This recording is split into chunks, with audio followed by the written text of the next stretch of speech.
মানে আমার পূর্বপুরুষরা বা এখানে অনেকেই দীক্ষা মানে কি বোঝেন যে ওই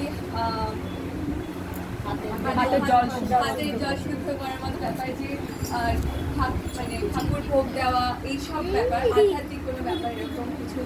কিন্তু আমরা ঠাকুরের জগতে এসে জানতে পেরেছি যে দীক্ষা মানে হচ্ছে দক্ষতার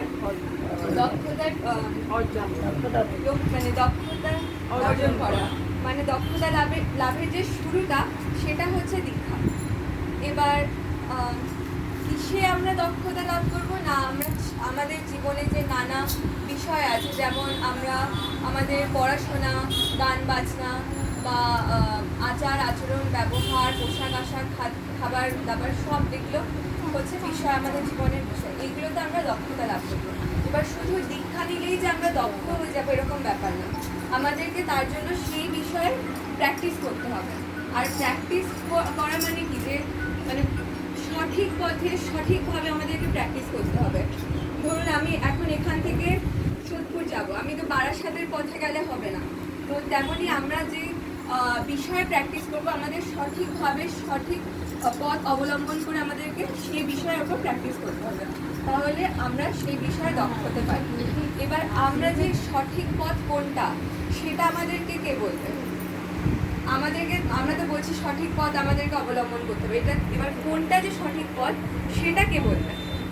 তো যেমন আমাদের লেখাপড়ার বিষয়ে যখন আমাদের বাবা মারা আমাদেরকে বলেন যে পড়াশোনা করতে হবে, কিন্তু কীভাবে করতে হবে সেটা আমাদেরকে বলেন হচ্ছে মানে আমাদের স্কুলের যে শিক্ষক শিক্ষিকারা যারা এই বিষয়ে অনেক পারদর্শী, তারা বলেন যে কিভাবে আমরা পড়লে মানে কিভাবে পড়লে সেই বিষয়টা আমরা খুব সহজে আয়ত্ত করতে পারবো বা সহজে আমরা সেই বিষয়টা বুঝতে পারবো, সেটা আমাদেরকে শিক্ষকরা বলে।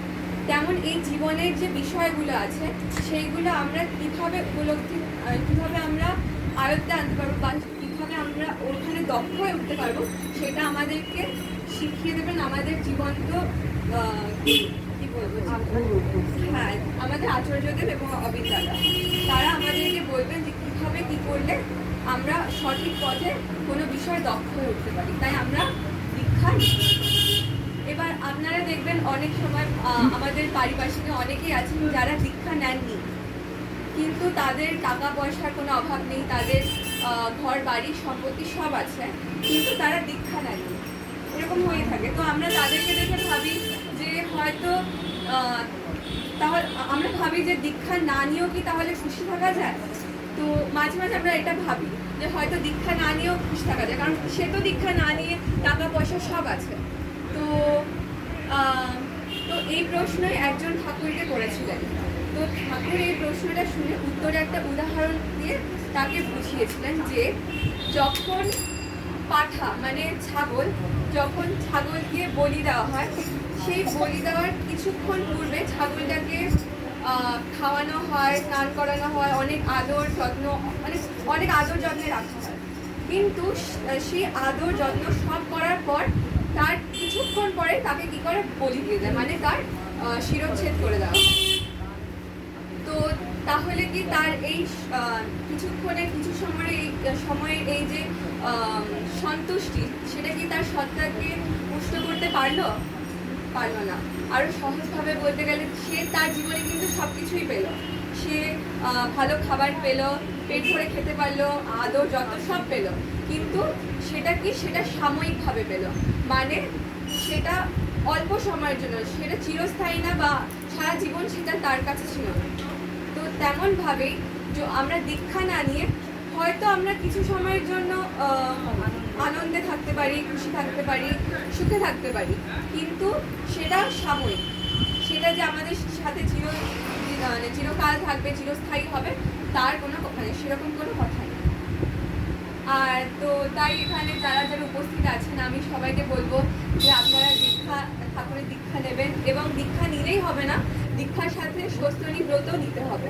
কারণ আমরা দীক্ষিত অদীক্ষিত যারা মানে যারা নিরামিষ খাই বা খাই না, আমরা প্রত্যেকে এই পৃথিবীতে সবাই জানি যে নিরামিষ খেলে আমাদের স্বাস্থ্য, আমাদের শরীর মন সব ভালো থাকে। কারণ দেখুন আমরা অনেক জায়গায় শুনি যে আমিষে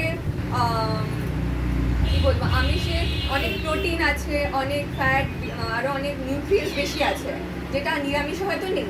কিন্তু সেই প্রোটিন ফ্যাট এগুলোর পাশাপাশি আমিষে কি আছে, যেহেতু এটা প্রাণী থেকে আসছে, তো যেহেতু আমিষ, ওর মধ্যে টক্সিন বলে একটা জিনিস থাকে। টক্সিন মানে হচ্ছে একটা পয়জনাস জিনিস, ক্ষতিকারক, যেটা প্রত্যেকটি প্রাণীর দেহেই পাওয়া যায়। তো সেটা কি হয়, যখন আমাদের কোষ, শরীরের যে কোষগুলো যখন মেটাবলিক অ্যাক্টিভিটিসের মধ্যে মানে অ্যাক্টিভিটিস পারফর্ম করে, তখন কি হয়, ওরা টক্সিনগুলো রিলিজ করে। তো সেইগুলো আমাদের শরীরে ঢোকে। এবং আমার মনে হয় এছাড়াও আমাদের প্রত্যেক মানে কি বলবো, মানুষ হিসেবে প্রত্যেকেরই এইটুকু বোধ থাকা উচিত যে একটা প্রাণীকে হত্যা করে খাওয়া, এটা যে কত বড় একটা পাপ এবং অপরাধের কাজ। এছাড়াও একটা প্রাণীকে যখন আমরা খাচ্ছি, তখন সেই খাদ্যটার মাধ্যমে আমাদের মধ্যে কি হচ্ছে, নেগেটিভ এনার্জি, অনেক নেগেটিভ এনার্জি আমাদের মধ্যে ঢুকছে।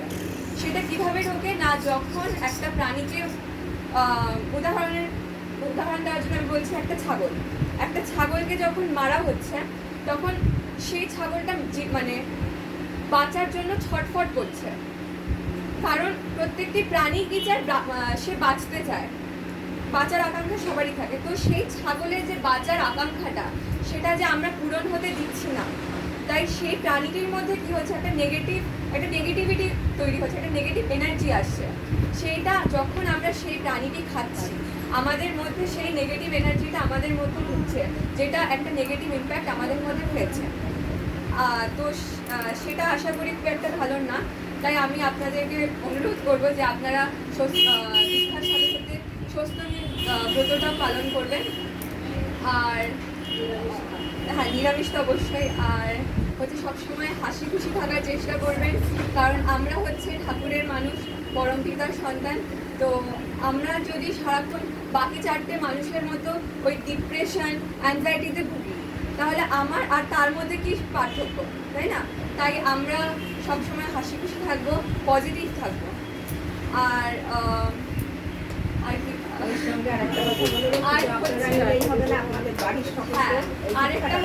আরেকটা কথা বলি যে একটা নৌকার চারিদিকে অনেক জল থাকে, কিন্তু সেই জলের জন্য কিন্তু নৌকাটা কখনো ডোবে না।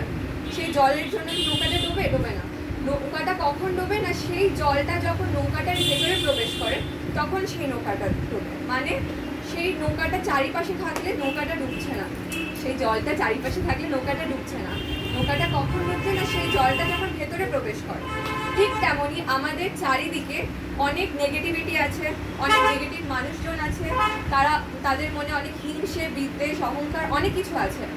তো সেইগুলো বাইরে আছে, আমার কোনো সমস্যা নেই। কিন্তু যখন সেই নেগেটিভ এনার্জি বা নেগেটিভ কি বলবো, এইসব জিনিসগুলো, হিংসে, বিদ্বেষ, অহংকার, এই সমালোচনা, এত কিছু যদি আমার মধ্যে ঢোকে, তখন কি হবে, আমারও অবস্থা সেই নৌকার মতো হবে। সেই নৌকাটার মতো আমরা আস্তে আস্তে তলিয়ে যাব জলের নিচে। তো এটা আর কিছু তেমন বলার নেই। আপনারা সবাই ভালো থাকবেন, সুস্থ থাকবেন।